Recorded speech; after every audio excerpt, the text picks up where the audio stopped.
Sore hari ini memang sudah beberapa waktu ya saya dihubungi oleh Mega saat itu ya, tetapi karena kondisi kesehatan saya sedikit terganggu, sehingga beberapa kali saya bilang Mega ganti jadwal gitu ya.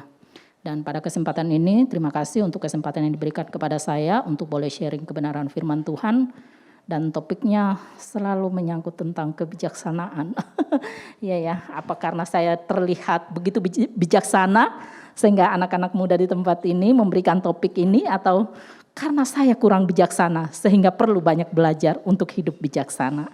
Ya, teman-teman, di dalam hidup ini tentu kita akan menghadapi berbagai macam masalah ya. Siapa di sini yang nggak punya masalah? Kalau lihat semuanya pasti pernah, kalau saat ini tidak bermasalah, mungkin pernah punya masalah.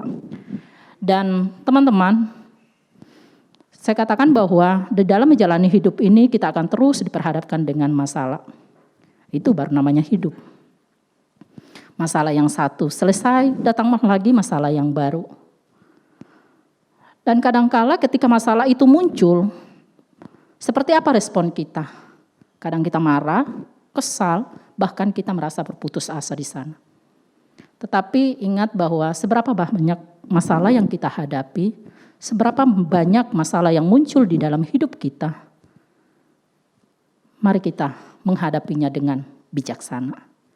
Karena kita percaya bahwa apapun yang terjadi di dalam hidup kita ini, semuanya itu akan memberikan hal yang baik di dalam hidup kita. Hal buruk yang kelihatan buruk sekalipun, itu pasti akan memberikan sesuatu yang baik buat kita. Oleh karena itu tidak mudah untuk memahaminya. Tetapi kita butuh kebijaksanaan daripada Tuhan. Ya teman-teman, perenungan kita sore hari ini saya mengambil dari beberapa bagian. Ya, ada beberapa ayat. Yang pertama itu dari Mazmur 90 ayat 12. Saya akan bacakan untuk kita semua.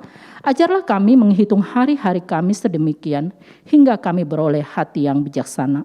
Ini dari Raja Daud yang memahami betul bahwa di dalam hari-hari yang ada, tentu banyak pergumulan yang dia hadapi. Tetapi dia minta supaya Tuhan memberikan kebijaksanaan di dalam menghadapi semuanya itu, di dalam melalui semuanya itu. Kemudian yang berikutnya, Rasul Paulus mengatakan di dalam Efesus 5 ayat 15. Karena itu, perhatikanlah dengan seksama bagaimana kamu hidup. Janganlah seperti orang bebal, tetapi seperti orang arif. Bagaimana kita memperhatikan akan setiap kehidupan ini, apa yang terjadi di dalam hidup kita. Mari kita melihat dari kacamata Tuhan, bukan dengan akal pikiran kita, bukan dengan kemampuan kita, bukan dengan cara pandang kita, bahwa segala sesuatu yang terjadi di dalam hidup kita, tentu ada maksud dan tujuan Tuhan bagi hidup kita. Oleh karena itu, ketika ada sesuatu, segala sesuatu yang terjadi di dalam diri kita, jangan kita bertindak seperti orang bebal. Orang bebal ini ya bisa diartikan seperti ini ya, sok tahu, dikasih tahu, tidak mau tahu, padahal dia tidak tahu, tetapi dia sok tahu. Itu paling menyebalkan orang bebal ini. Ini namanya juga orang bebal, pasti menyebalkan. Tetapi kita dituntut, Rasul Paulus mengajak setiap orang percaya supaya dia bersikap seperti orang arif, bijaksana di dalam menyikapi segala sesuatu. Ya, teman-teman, ya. Dalam bagian ini, kebijaksanaan itu bukan ditentukan dengan seberapa usia orang itu. Ada orang menganggap bahwa orang yang sudah tua pasti bijaksana. Dan orang tua, merekalah yang bijaksana. Tetapi fakta membuktikan tidak sedikit orang yang memiliki usia yang banyak, bahkan usia yang sudah berpuluh tahun, tetapi tingkah lakunya seperti anak-anak. Bahkan ketika dia bertindak, kecenderungannya tindakan keputusan yang dia lakukan itu sesuatu yang tidak mencerminkan seperti sikap seorang yang dewasa. Oleh karena itu, anak-anak muda jangan bersedih, jangan patah semangat bahwa bijaksana ini bukan hanya milik orang yang tua secara umur, tetapi bagi kita semua. Oleh karena itu kita perlu belajar bahwa Apa sih sebenarnya kebijaksanaan itu? Namun sebelumnya lebih lagi kita akan melihat dalam satu topik di dalam satu tokoh di dalam Alkitab yang terkenal, dia memiliki kebijaksanaan yang luar biasa. Bahkan Alkitab mencatat tidak ada seorang pun seperti dia, baik itu sebelum dan sesudah, yaitu Salomo. Dia dikenal dengan orang yang bijaksana. Alkitab mencatat demikian. Apa yang dia lakukan ketika diberikan suatu kepercayaan oleh Tuhan untuk memimpin bangsa yang begitu besar, dia sadar siapa dirinya, dia tahu bahwa dia tidak akan mampu melakukan tanggung jawab yang besar itu. Oleh karena itu, apa yang dia minta kepada Tuhan? Bukan kekayaan, bukan ketenaran, bukan popularitas, tetapi apa yang dia minta? Yaitu hati yang faham menimbang perkara. Untuk apa? Untuk menghakimi umat bangsa yang dia pimpinnya. Sehingga apa? Dia dapat membedakan antara yang baik dan yang jahat. Sebab siapakah yang sanggup menghakimi umatmu yang sangat besar ini? Di dalam hidup ini kita diberikan kepercayaan tanggung jawab kepada kita masing-masing dengan porsinya yang berbeda-beda.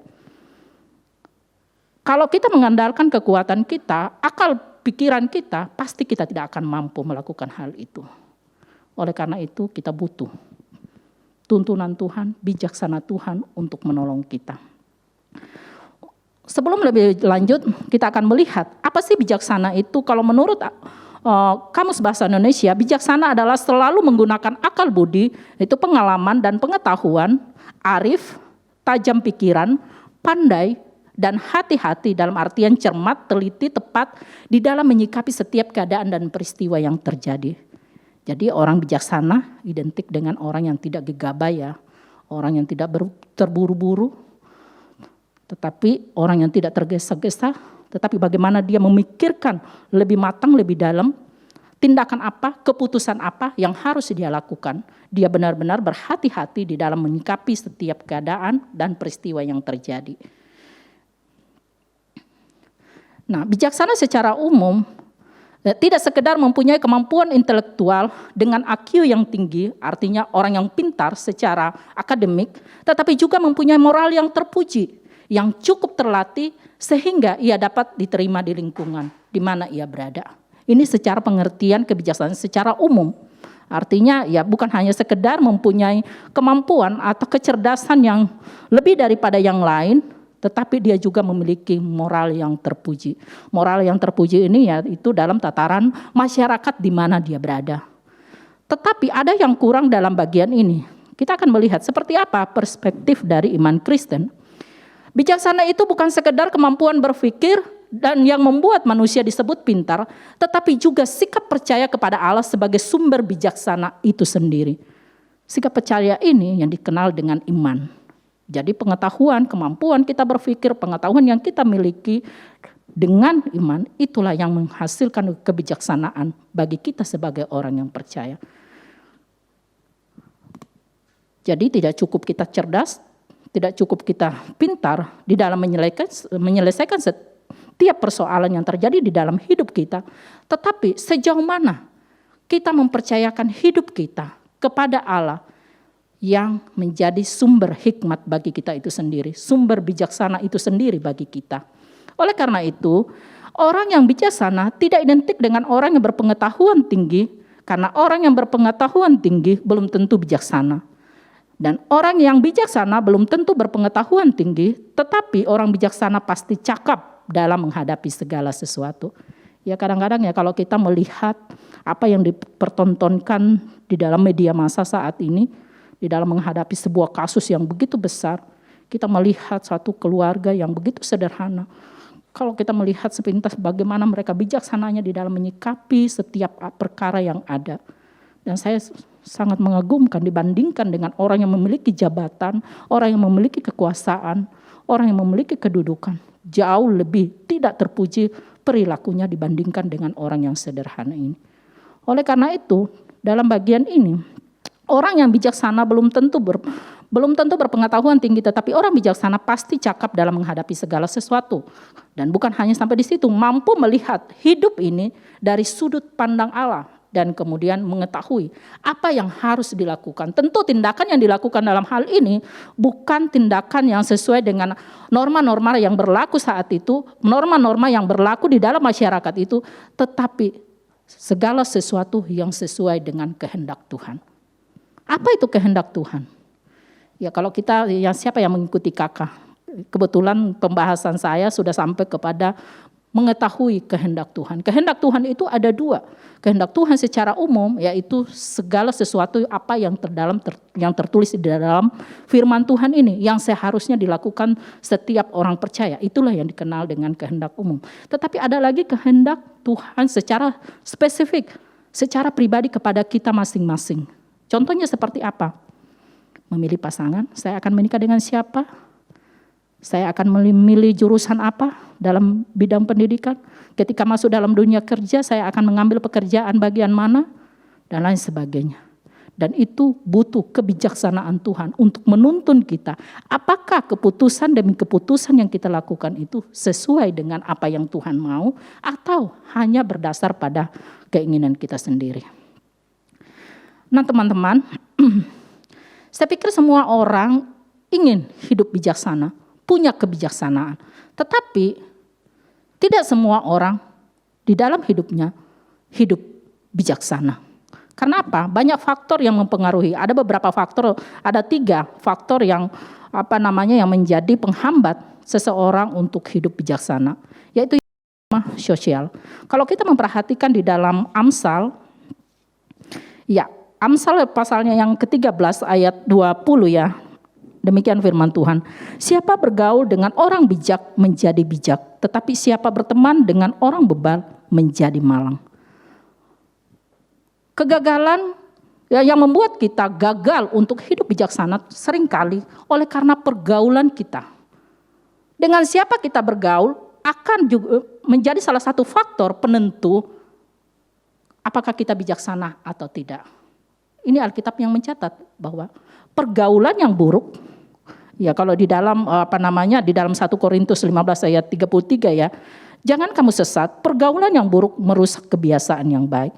Dan di dalam Amsal tadi 13 ayat 20, siapa yang bergaul dengan orang bijak, maka dia akan menjadi bijak. Tetapi siapa yang bergaul dengan orang yang bebal, hidupnya pasti malang.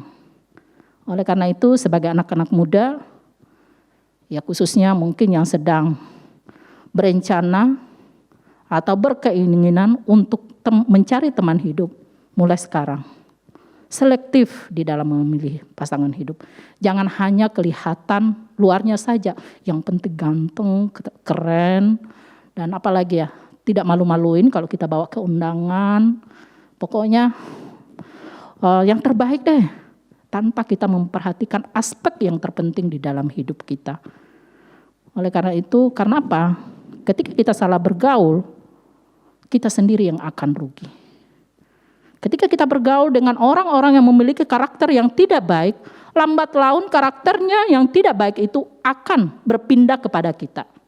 Kalau kita terbiasa dengan membiasakan diri bergaul dengan orang yang suka menggosip, khususnya anak-anak cewek ya, perempuan ya, pasti lama-kelamaan kita juga akan terpancing untuk turut ambil bagian dalam bergosip. Benar nggak, Yayu? Apalagi kalau orang yang digosipkan itu kebetulan memang kita nggak demen dengan dia. Memang ya sedikit ya kurang sehat lah relasi kita dengan dia. Sehingga kita akan menjadi kompor atau menjadi bensin di sana. Oleh karena itu anak-anak muda perhatikan bagian ini. Kalau mau hidup bijaksana, hindari pergaulan yang tidak sehat itu. Hindari bergaul dengan orang-orang yang tidak baik. Orang-orang yang tidak bijaksana. Karena apa? Kita sendiri akan mengalami kerugian kalau kita terus memaksa diri untuk ambil bagian di sana. Kemudian yang berikutnya, yaitu dari sisi karakter. Ya, orang yang emosional akan sulit untuk hidup bijaksana. Karena apa? Ketika menghadapi sesuatu, apalagi hal-hal yang memancing emosi dia untuk marah dan lain sebagainya, dia tidak menggunakan akal sehatnya. Dan dia lebih cepat berespon tanpa memikirkan apakah tindakannya itu baik atau tidak. Apakah keputusan yang dia lakukan itu bermanfaat buat orang lain atau justru merugikan orang lain. Oleh karena itu kalau kita memperhatikan di dalam Amsal pasal 3 ayatnya yang ke-7, janganlah engkau menganggap dirimu sendiri bijak, takutlah akan Tuhan dan jauhilah kejahatan. Ya, karakter yang buruk, contohnya yaitu sikap yang sombong, itu akan membuat orang untuk bijaksana, hidup bijaksana. Karena apa? Dia menganggap diri paling pintar daripada yang lain. Dia akan menganggap diri paling hebat daripada yang lain. Dia akan selalu melihat diri lebih dan lebih. Dan orang lain itu selalu kurang dan kurang.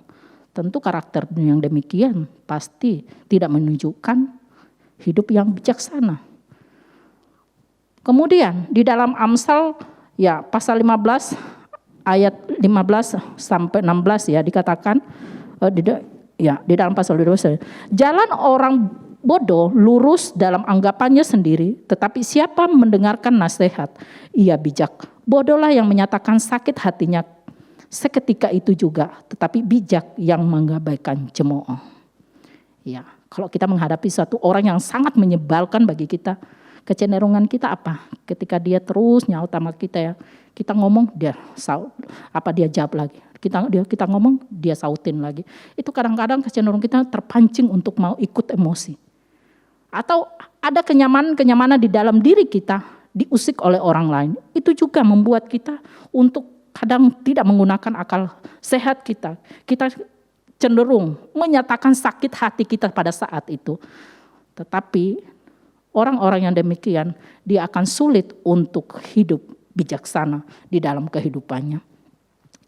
Rekan-rekan muda yang saya kasihi, kemudian yang terakhir, tingkat spiritual seseorang. Ini menunjukkan sejauh mana dia relasinya dengan orang.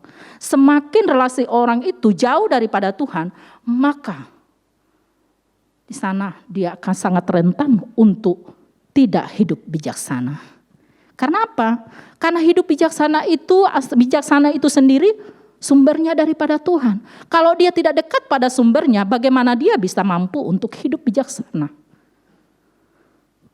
Sehingga di dalam Amsal pasal 1 ayat 7 dicatat bahwa takut akan Tuhan adalah permulaan pengetahuan, tetapi orang bodoh menghina hikmat dan didikan.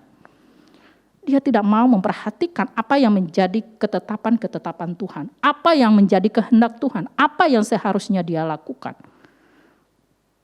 Karena apa? Dia memiliki suatu relasi yang tidak sehat dengan Tuhannya sendiri. Sebagai sumber kebijaksanaan itu. Oleh karena itu anak-anak muda, kalau mau hidup bijaksana, hindarilah. Yang pertama tadi pergaulan yang tidak sehat. Jangan bergaul dengan orang-orang pencemooh, jangan bergaul dengan orang-orang yang lekas marah, jangan bergaul dengan orang-orang yang emosional. Kemudian, milikilah, hindari karakter-karakter yang tidak baik, kesombongan, keegoisan, kedengkian, iri hati dan lain sebagainya. Dan kemudian, jangan membiarkan relasimu dengan Tuhanmu itu semakin renggang dan semakin renggang dan semakin renggang. Karena itu menjadi celah yang sangat rawan bagi kita semua untuk tidak hidup bijaksana di dalam menjalani hidup ini. Ya, hidup bijaksana yang dalam bagian ini tentu dalam hal apa? Dalam segala hal.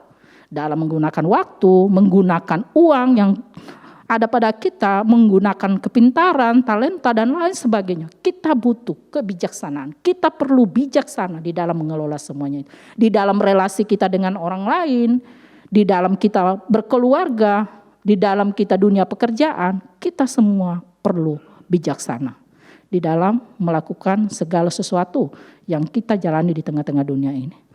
Lalu apa yang harus kita lakukan? Bagaimana kita untuk hidup bijaksana? Yang pertama yang harus kita miliki adalah sehat yang mental. Tidak mungkin orang yang sakit jiwa bisa hidup bijaksana, benar enggak? Ya, saya belum pernah sih menemukan orang yang gila, orang yang ada ya istilahnya yang kurang waras, mentalnya sakit, itu mampu untuk hidup bijaksana di dalam mengatur keuangannya, di dalam mengatur uangnya dan lain sebagainya. Oleh karena itu yang paling penting untuk kita bisa hidup bijaksana, terus pelihara, jaga kesehatan mental kita. Hindarkan segala hal yang bisa membuat mental kita menjadi sakit. Kemudian yang kedua, tingkat kedewasaan. Tingkat kedewasaan seseorang bukan hanya kedewasaan dari segi umur, tetapi kedewasaan di dalam berpikir, kedewasaan emosional, terlebih kedewasaan spiritual. Ini akan menentukan apakah seseorang itu bijaksana atau tidak. Ya, tingkat kedewasaan emosional, contohnya kalau dia menghadapi suatu masalah, apakah dia langsung berespon dengan agresif dalam hal yang negatif, atau dia belajar untuk berpikir lebih dalam lagi, apakah tindakan yang dia lakukan itu baik atau tidak.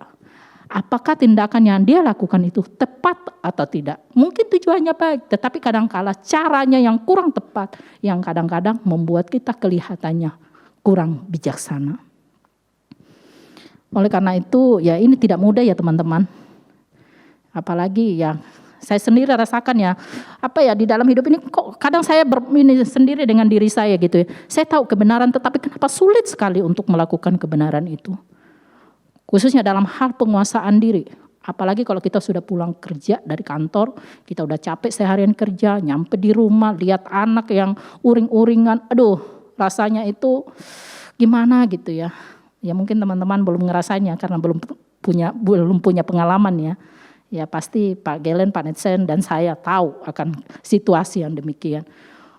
Kita pulang kerja capek, sampai ke rumah, buka kulkas semuanya kosong, lihat dompet dia juga sudah mulai menunjukkan tanda-tanda yang rawan. Aduh rasanya itu udah bercampur aduk deh, dan kadang-kadang di sana membuat kita sulit untuk lebih tenang, lebih sabar, lebih menguasai diri dan lain sebagainya. Tetapi terus belajar dan belajar. Saya juga terus belajar teman-teman. Kemudian yang berikutnya, pengalaman. Pengalaman yang kita alami. Oleh karena itu apa yang kita alami itu jangan pernah anggap sepele. Karena semua itu pasti ada manfaatnya. Ketika kita menghadapi suatu kesulitan demi kesulitan yang ada, itu menjadi suatu pembentukan bagi kita untuk memproses kita untuk semakin lebih dewasa. Memproses kita untuk memiliki sikap yang lebih bijaksana. Oleh karena itu jangan sedikit-sedikit, apalagi ya orang katakannya anak-anak zaman now, itu bahkan ada videonya ya, di TikTok apa ya yang saya nonton itu. Ada yang usia kelahiran tahun 80-an ketika bosnya marah, seperti apa responnya? Kalau orang yang kelahiran tahun 80-an dia katakan, oh enggak apa-apa kok, itu biasa, oh mungkin dia lagi ada masalah. Itu responnya ya. Tetapi orang yang kelahiran 92, udah sana jangan ganggu aku. Terus yang kelahiran 2000 ke sini, itu dia menganggap dunia sudah mau kiamat. Artinya daya tahannya tidak kuat. Ya, kita belajar bersama-sama itu banyak faktor yang membuat seperti itu. Karena ya teknologi yang semakin canggih, segala sesuatu mudah untuk didapatkan. Dan saya itu melihat pada anak saya sendiri ya, betapa sulitnya mendidik anak di zaman sekarang ini. Mereka itu enggak ada kata tunggu buat mereka. Mereka perlu apa harus ada di depan mata mereka. Dan kita sebagai orang tua, kadang-kadang itu yang membuat kita untuk sulit bersabar dan lain sebagainya. Oleh karena itu tingkat pengalaman seseorang juga akan mempengaruhi orang itu akan hidup bijaksana. Semakin banyak jam terbang, ya, pengalaman, kesulitan, dia akan membuat dia semakin bijaksana. Orang yang dari setiap pengalaman yang terjadi, orang yang akan menanggapinya dengan baik, dia tidak akan, kalau sesuatu yang tidak baik, artinya yang pengalaman buruk itu dia jadikan satu pembelajaran ya untuk tidak mengulangi kesalahan yang lain, kesalahan berikutnya. Ya saya berharap kita juga pemuda-pemudi oleh karena itu berbahagialah. Siapa di sini yang pernah menjalin hubungan lalu putus? Kenapa karo senggol-senggol eteng? Ya, jangan terlalu bersedih. Jadikanlah itu suatu pengalaman yang berharga buat teman-teman semua. Supaya berikutnya jangan sembarangan menjatuhkan cinta dan dijatuhi cinta. Supaya lebih bijaksana lagi di dalam bergaul dan lain sebagainya. Kemudian yang berikutnya, kemampuan intelijensi. Ya, kemampuan intelijensi ini artinya ya kemampuan seseorang di dalam menyelesaikan setiap persoalan yang terjadi. Ketika ada masalah, apakah dia akan terus berlarut di dalam masalah itu atau bangkit dari masalah itu? Apakah dia akan menghindari masalah itu atau dia akan hadapi masalah itu? Semakin orang mampu memilah setiap persoalan, mencari akar masalah dan menyelesaikan masalah itu, maka orang itu akan semakin bijaksana. Kemudian dia harus memiliki apa? Berjiwa besar, memiliki jiwa yang besar. Dalam artian apa? Dia tidak anti kritik. Ketika ada orang memberikan masukan, dia akan menerimanya dengan positif. Dia akan melihat bahwa itu sesuatu yang baik untuk membenahi diri, untuk memperbaiki diri supaya menjadi lebih baik. Tetapi tidak semua orang mau dikritik. Ketika dikritik, wah memang dasar kamu gak senang sama saya, sentimen sama saya. Tetapi padahal sebenarnya tujuan kita baik, maksud kita baik. Supaya apa? Dia semakin lebih baik lagi.